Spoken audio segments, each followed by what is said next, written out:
할렐루야. 우리 함께 좌우에 계신 성도님들과 함께 인사 나누시겠습니다. 잘 오셨습니다. 네, 사랑합니다. 오늘 말씀 제목은 생명을 택하라라는 제목입니다. 오늘 본문에서 이스라엘은 40년의 광야 생활을 마치고 요단강 동쪽 모압 평지에 진을 치고 있는 상황입니다. 가나안 땅에 들어가기 직전의 상황에 있는 것이죠. 하나님께서는 모세가 가나안 땅에 들어가지는 못할 것이라고 명하셨죠. 그렇기 때문에 이스라엘의 지도자 모세는 이제 자신의 죽음이 코앞에 다가왔다는 것을 직감하고 있었을 것입니다. 출애굽한 1세대가 이미 40년의 이 광야 생활 가운데 모두 죽고 난 후에 모세는 남겨진 다음 세대가 다시 한번 하나님이 주신 그 율법과 명령을 들어야 할 필요성을 느꼈습니다. 그래서 다음 세대에게 마지막 고별 설교를 하죠. 신명기는 이스라엘 백성을 향한 모세의 마지막 고별 설교 2편을 모아놓은 설교 모음집이라고 할 수 있습니다. 그래서 1장부터 4장까지가 첫 번째 설교고요. 5장부터 26장까지가 두 번째 설교입니다. 특히 신명기 29장과 30장은 하나님이 시내산에서 이스라엘 백성과 맺은 언약을 모압 땅에서 다시 한번 새롭게 맺는, 그래서 갱신한다 이런 말씀 들어보셨을 것입니다. 다시금 새롭게 그 언약을 맺는 부분입니다. 하나님과의 언약을 모압 땅에서 새롭게 다시 맺었다고 해서 모압 언약이라고도 불립니다. 그리고 오늘 본문에 해당하는 신명기 30장은 모세가 이스라엘에게 전해준 하나님의 율법과 명령을 온전히 순종하라라는 모세의 마지막 당부와도 같은 메시지입니다. 오늘 본문을 통해 모세가 이스라엘 백성들에게 그토록 간절하게 권면한 메시지가 무엇인지, 그리고 이것이 우리에게 어떠한 의미와 도전을 주는지 함께 살펴보길 원합니다. 먼저 첫 번째로 우리 앞에는 생명과 사망의 갈림길이 놓여 있다는 것입니다. 함께 15절과 16절을 읽어보겠습니다. 15절, 16절 함께 읽겠습니다. 시작. 보라, 내가 오늘 생명과 복과 사망과 화를 내 앞에 두었나니 곧 내가 오늘 내게 명령하여 내 하나님 여호와를 사랑하고 그 모든 길로 행하며 그의 명령과 규례와 법도를 지키라 하는 것이라. 그리하면 내가 생존하며 번성할 것이요 또 내 하나님 여호와께서 내가 가서 차지할 땅에서 내게 복을 주실 것임이니라. 아멘. 15절에서 모세는 보라, 내가 오늘 생명과 복과 사망과 화를 너의 앞에 두었다라고 말합니다. 한낱 사람에 불과한 모세가 생사화복을 이스라엘 모든 백성들 앞에 두었다는 것은 이것이 한낱 사람인 모세가 했다는 것이 아니라는 것을 누구나 쉽게 알 수 있죠. 지금 모세는 생명과 사망 그리고 복과 이 화가 절대적으로 하나님의 말씀을 듣느냐 듣지 않느냐, 순종하느냐 순종하지 않느냐의 여부에 달려있다는 사실을 강조하고 있는 것입니다. 하나님 말씀 앞에서 우리는 두 가지 선택지 가운데 하나만을 선택해야 합니다. 하나님의 말씀에 순종하느냐 순종하지 않느냐.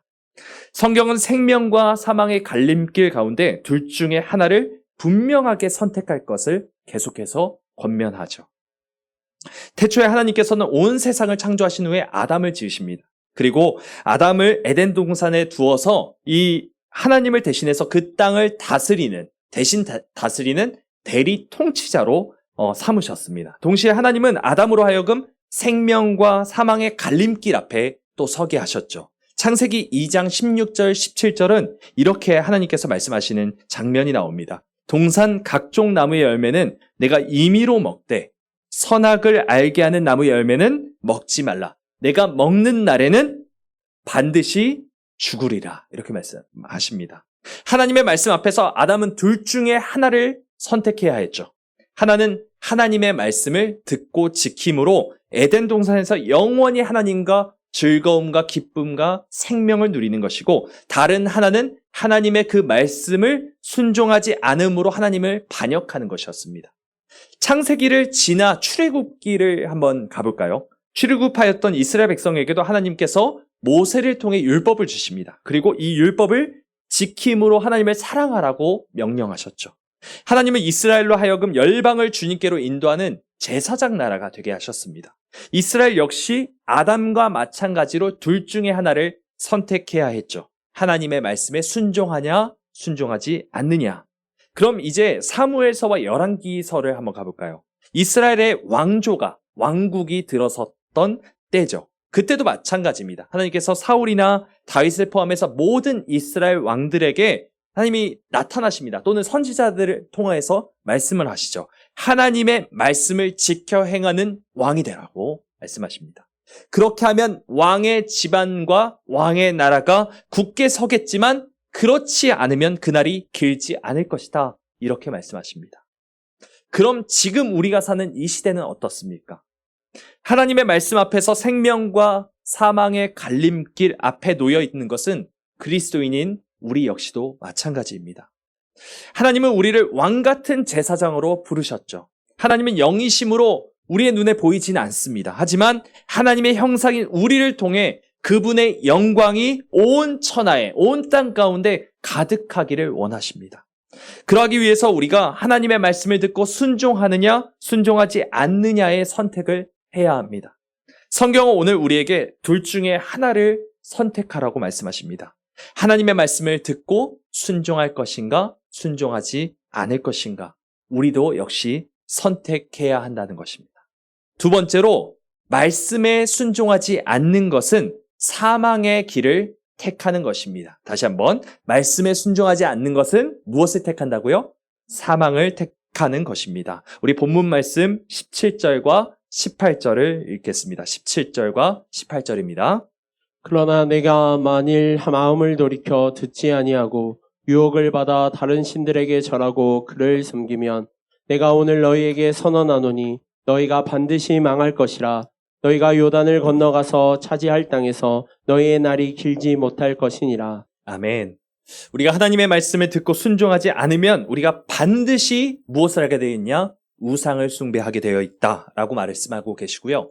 그렇게 우상을 숭배하게 되면 반드시 멸망하게 된다라고 하시는 말씀입니다.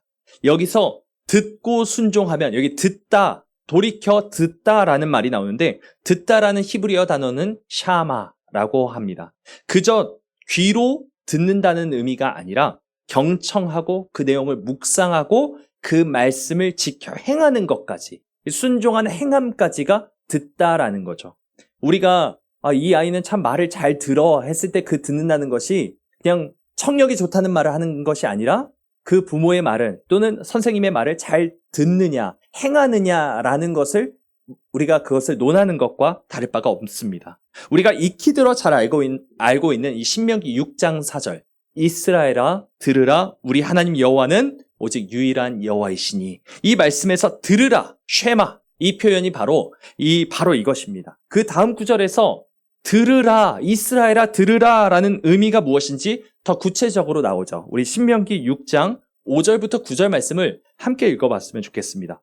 6장 5절부터 9절입니다. 시작. 너는 마음을 다하고 뜻을 다하고 힘을 다하여 내 하나님 여호와를 사랑하라. 오늘 내가 내게 명하는 이 말씀을 너는 마음에 새기고 내 자녀에게 부지런히 가르치며 집에 앉았을 때든지 길을 갈 때든지 누워 있을 때든지 일어날 때든지 이 말씀을 강론할 것이며 너는 또 그것을 내 손목에 메어 기호를 삼으며 내 미간에 붙여 표로 삼고 또 내 집 문설주와 바깥문에 기록할지니라. 아멘.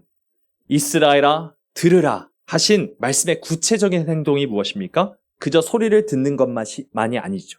하나님의 말씀을 마음에 새기는 것뿐만 아니라 가르치고 강론합니다. 어느 때나 일어날 때나 또 잠잘 때나 길을 갈 때나 문에서 나아갈 때나 어느 때든지 다 가르치고 강론하고 또 그 말씀을 기호로 삼고 표로 삼고 기록하는 것까지, 이 모든 것이 바로 들으라의 진정한 의미, 행동이라는 것입니다. 하나님을 사랑하되 마음과 뜻과 힘을 다하여 사랑하기 위해서는 하나님의 말씀을 들어야 합니다. 항상 그 말씀을 마음에 새기고 또 조용히 읊조려야 하죠. 또한 항상 그 말씀대로 살고자 힘쓰고 애써야 합니다. 하지만 오늘 본문은 마음을 돌이켜 하나님의 말씀을 듣지 않고 우상을 숭배하는 사람은 반드시 망할 것이라고 또 말씀합니다. 여기서 중요한 것은 이 말씀이 하나님의 백성들에게 하신 말씀이라는 겁니다. 그냥 이방 사람들에게 하신 말씀이 아니라 이스라엘 백성들에게 하신 말씀이죠. 신명기는 출애굽을 하고 홍해를 건너 광야 생활을 마친 이스라엘 2세대에게 주시는 말씀입니다. 출애굽을 했다는 것이 어떤 뜻입니까? 영적으로 죄의 노예였던 사람이 해방되어서 하나님의 자녀, 하나님의 백성이 되었다는 것 아닙니까? 고린도전서 10장에서 사도 바울이 뭐라고 말씀하셨습니까? 이스라엘 백성들이 홍해를 건넌 것에 대해서 세례를 받은 것이다. 그래서 새 사람이 된 것이다 라고 말씀하고 있습니다.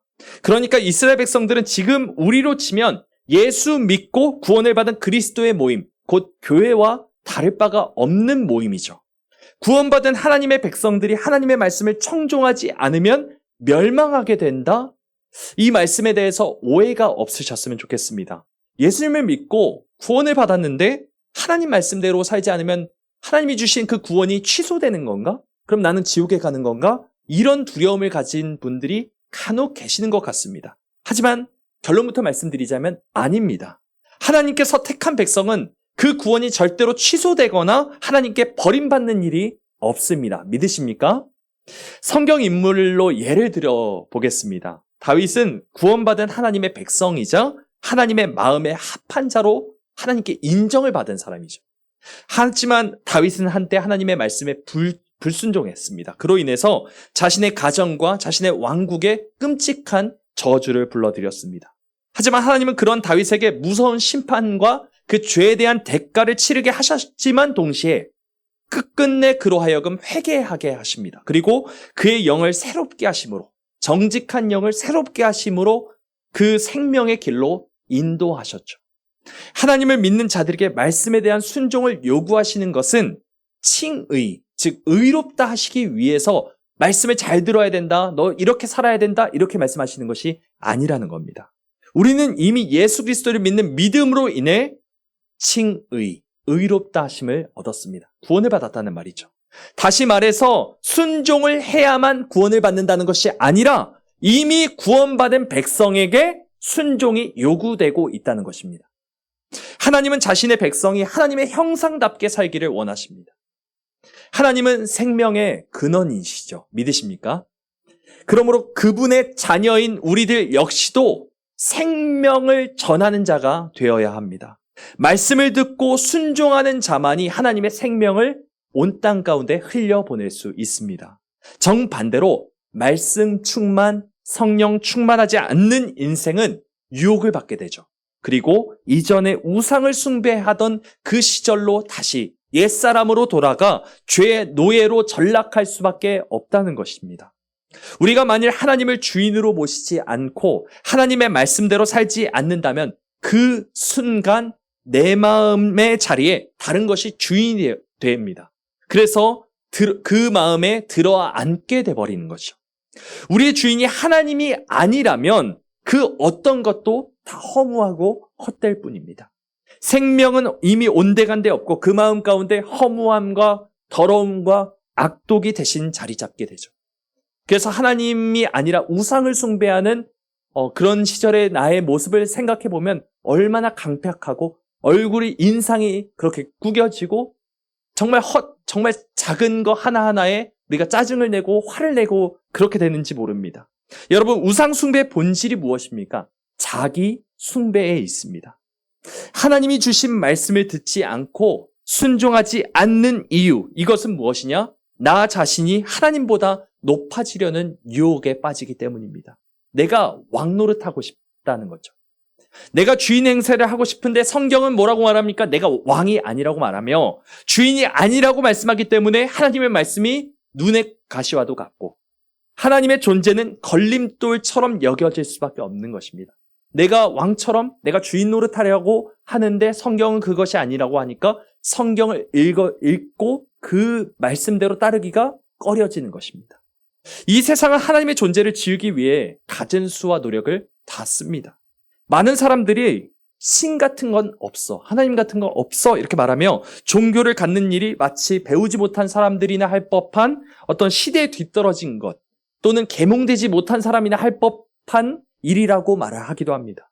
또한 성경의 진리나 가르침에 대해서 고리타분한 것이다. 시대에 뒤떨어진 것이다. 구시대적인 발상이다. 꽉 막힌 것이다. 이렇게 말하기도 합니다.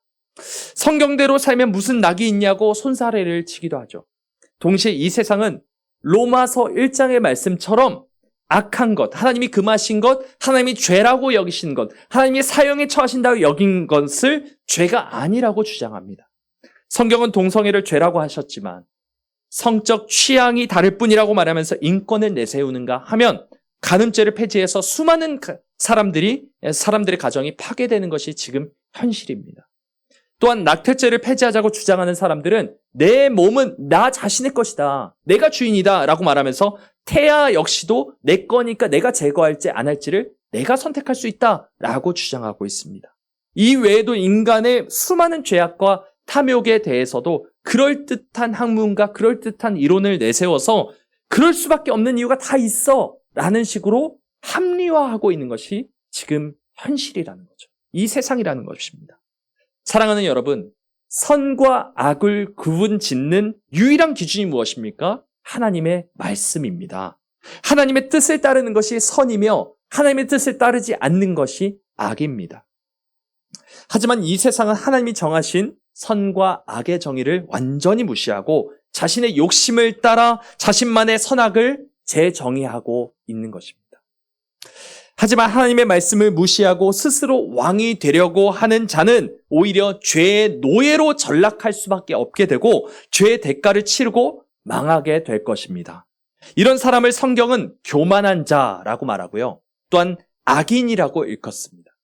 또한 미련한 자라고 말하며 지혜 없는 자라고도 부릅니다. 그래서 시편 1편 1절과 2절 말씀 이렇게 말씀하죠. 복 있는 사람은 악인들의 꾀를 따르지 아니하며 죄인들의 길에 서지 아니하며 오만한 자들의 자리에 앉지 아니하고 오직 여호와의 율법을 즐거워하여 그의 율법을 주야로 묵상하는도다. 아멘. 우리는 하나님의 말씀을 내던져버리고 사방을 선택하는 미련하고 지혜 없는 죄인들의 길을 떠나야 합니다. 자기 스스로를 왕이라 칭하는 어리석은 사람들의 사람이 되지 않도록 항상 조심하고 주의를 기울이는 저와 여러분 모두가 되기를 소망합니다. 마지막으로 세 번째, 생명을 택하라입니다. 우리 함께 19절과 20절 말씀을 읽어보겠습니다. 19절, 20절 말씀입니다. 내가 오늘 하늘과 땅을 불러 너희에게 증거를 삼노라. 내가 생명과 사망과 복과 저주를 내 앞에 두었은즉 너와 내 자손이 살기 위하여 생명을 택하고 내 하나님 여호와를 사랑하고 그의 말씀을 청종하며 또 그를 의지하라. 그는 내 생명이시요 내 장수이시니 여호와께서 내 조상 아브라함과 이삭과 야곱에게 주리라고 맹세하신 땅에 내가 거주하리라. 아멘. 이 말씀은 유대인들이 생각했던 것처럼 하나님께서 율법을 잘 지켜 행하면 너의 날이 길고 땅에서 장수하며 또 약속한 땅을 받아서 형통하게 잘 살게 될 것이다 라는 식으로 유대인들이 해석했던 것처럼 해석해서는 안 됩니다. 이것은 생사화복의 권세가 하나님께 있으니까 하나님께 예쁜 짓 해서 그래서 예쁨 받고 그렇게 돼서 하나님 손아귀에 있는 복과 생명을 다 내거라 이런 식으로 말씀하시는 것이 아니라는 것이죠.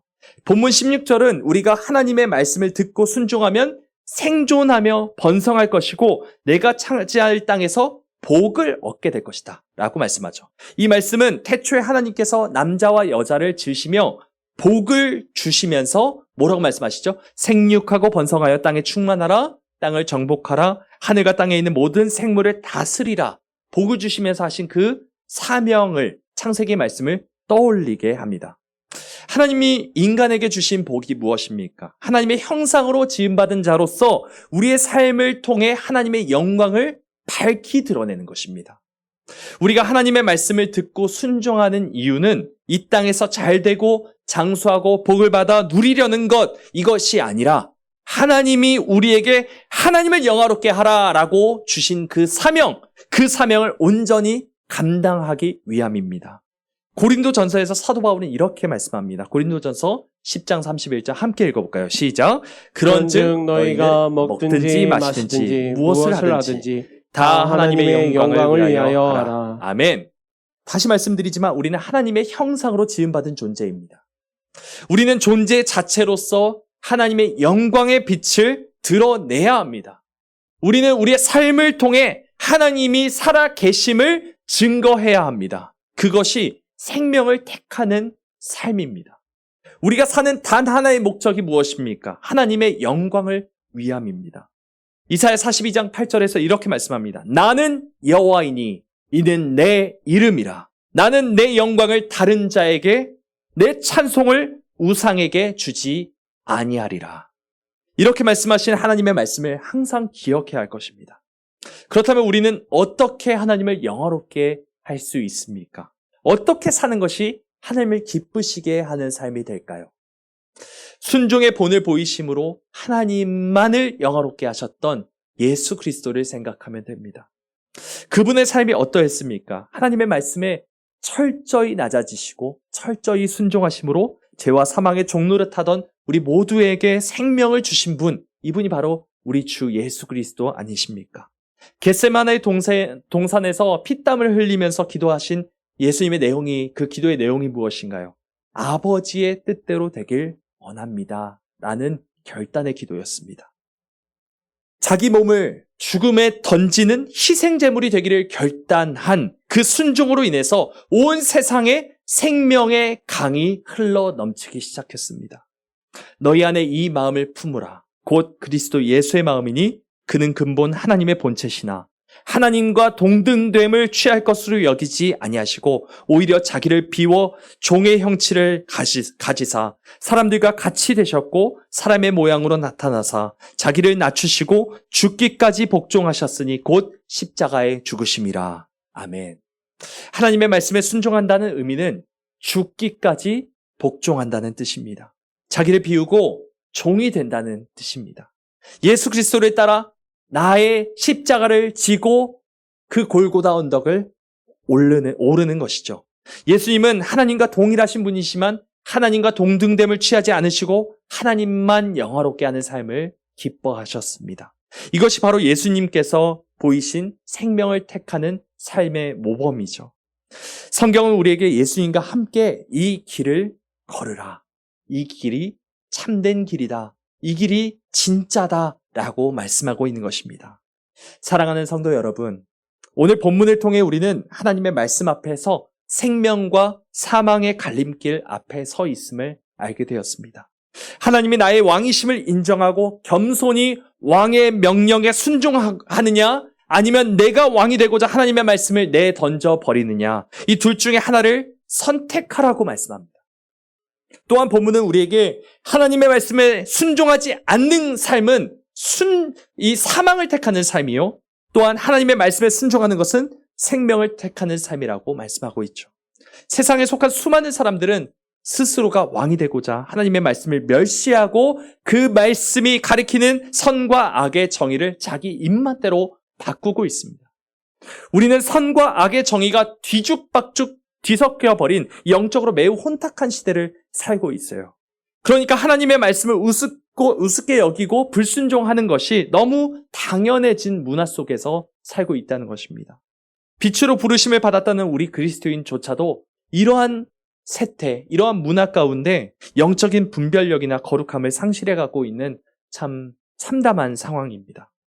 하나님은 하나님의 구원받은 백성들에게 당부하고 계십니다. 사랑하는 자들아, 나의 말을 듣고 순종하거라. 그것이 참된 길이다. 네가 살 길이다. 우리는 그 말씀에 반응해야 합니다. 우리는 믿음으로 말미암아 의롭다 하심을 받은 하나님의 자녀들이지만 여전히 죄인의 육신을 벗어내지 못한 그런 상태이기 때문에 삶 가운데 시시각각 유혹이 닥치고 세상의 메시지가 들릴 때도 있을 것입니다. 하나님의 말씀을 거역하고 내가 스스로 영광을 취하고자 하려는 그 마음이 불쑥불쑥 튀어나올 때가 있을 것입니다. 그럴 때마다 예수 그리스도를 생각하며 우리 주님이 가신 그 길을 생각하며 다시금 주님의 말씀에 복종하는 우리 모두가 되길 소망합니다. 아버지여, 아버지께는 모든 것이 가능하시오니 이 잔을 내게서 옮기시옵소서. 그러나 나의 원대로 마시옵고 아버지의 원대로 하옵소서. 이렇게 말씀하신 예수 그리스도의 몸부림치시는 그 순종의 몸부림을 기억하며 우리 역시도 그분의 뒤를 따라 몸부림치는 삶을 살길 소망합니다. 종의 형체를 가지시고 죽기까지 하나님의 말씀에 복종하신 예수 그리스도의 삶을 본받아 우리 역시도 그렇게 살길 소망합니다. 이 길이 곧 하나님만 영화롭게 하는 삶이며 이 길이 곧 생명의 길입니다. 저와 여러분 모두가 예수 그리스도를 따라 매 순간 생명을 택하심으로 승리하는 삶 사시기를 주님의 이름으로 간절히 소망합니다. 기도하시겠습니다.